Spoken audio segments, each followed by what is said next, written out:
कोई एहसान नहीं कर रहे किसानों के ऊपर कि हमने तीनों कानून खत्म कर दिया। इतनी बड़ी परेशानियां, इतनी जलालतें जो सरकारों की तरफ से हम लोगों के ऊपर इल्जाम लगाए गए। सिर्फ संघर्ष जीता है। किसानों की असल मांग थी वो अभी पूरी नहीं हो पाई है। ये एहसान नहीं कर रहे किसानों के ऊपर कि हमने तीनों कानून खत्म कर दिया।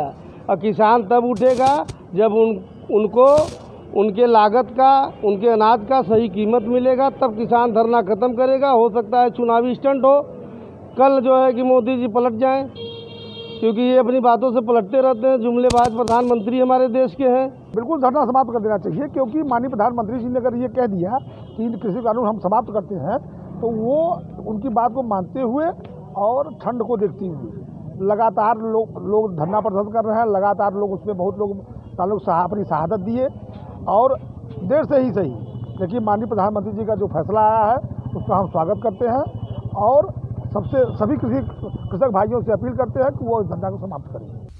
देखिए, प्रधानमंत्री जी ने बहुत ही सराहनीय काम किया है, लेकिन ये किसानों की जीत है, ना कि प्रधानमंत्री की जीत है। और मैं आपके माध्यम से एक मांग करता हूं कि जो किसानों की शहादत हुई है, उन सभी परिवारों को प्रधानमंत्री निधि से, चाहे फंड से, जो भी उनकी मदद हो, क्योंकि किसानों ने बहुत लंबा संघर्ष किया है, उसके बाद ये जीत मिली है।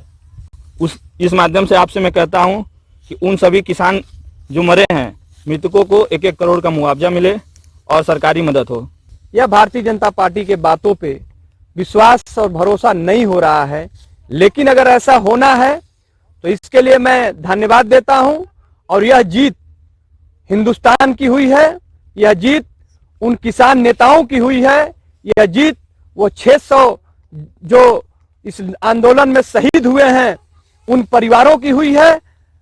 ये तो बहुत बधाई के पात्र हैं प्रधानमंत्री जी, लेकिन इतना लड़ाई लड़ने के बाद वो जाकर के इस बात पर सहमत हुए हैं कि किसान जो है अब खुशी से अपना कार्य करेंगे, खेती गृहस्थी और बेचना कितना सब अपने मन से करेंगे। इसमें कोई आपत्ति नहीं है किसी का। प्रधानमंत्री जी का बार बार धन्यवाद।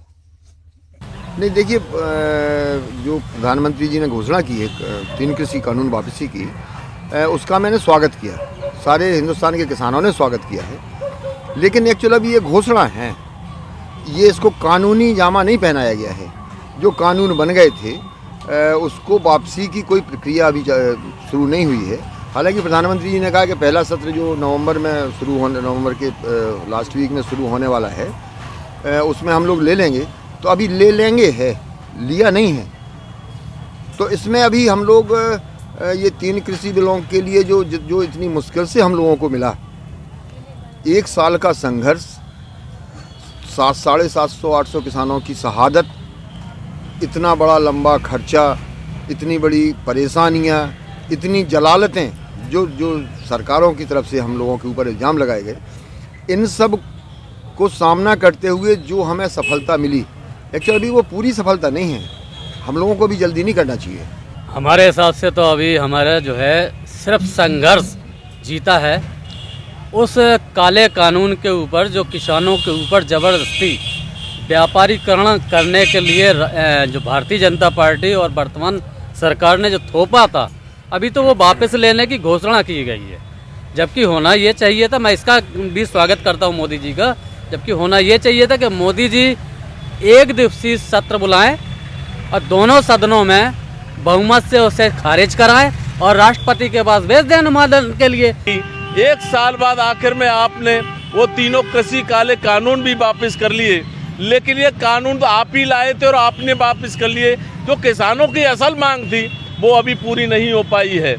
जब तक मांग पूरी नहीं हो जाती, जब तक हम दिल्ली की सीमाओं से हटेंगे नहीं। ये माननीय राष्ट्रीय प्रवक्ता आदरणीय राकेश टिकैत साहब ने ये स्पष्ट रूप से कर दिया है।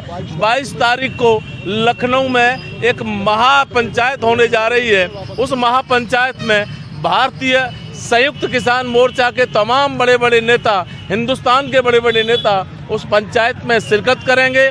22 तारीख को 11 बजे महापंचायत लखनऊ के इको गार्डन आलमबाग लखनऊ में आयोजित की जा रही है। मैं सभी किसान भाइयों से, किसानों से अनुरोध करना चाहूँगा कि वो उस महापंचायत में पहुंचे। प्रधानमंत्री की जबान पे कोई भरोसा नहीं है। वो लोगों को 15-15 लाख रुपए का वायदा करके मुकर जाते हैं। वो लोगों को 2 करोड़ रोजगार देकर मुकर जाते हैं। वो लोगों के जान माल की रक्षा करने के लिए जो अपने वायदे करते हैं, कानून लाने की बात करते हैं, उससे मुकर जाते हैं। उन्होंने टिकैत जी ने सही कहा है कि आपकी जबान का कोई भरोसा नहीं है। जब तक ये संसद में बिल पारित नहीं होगा तब तक ये कानून वापस नहीं माना जाएगा।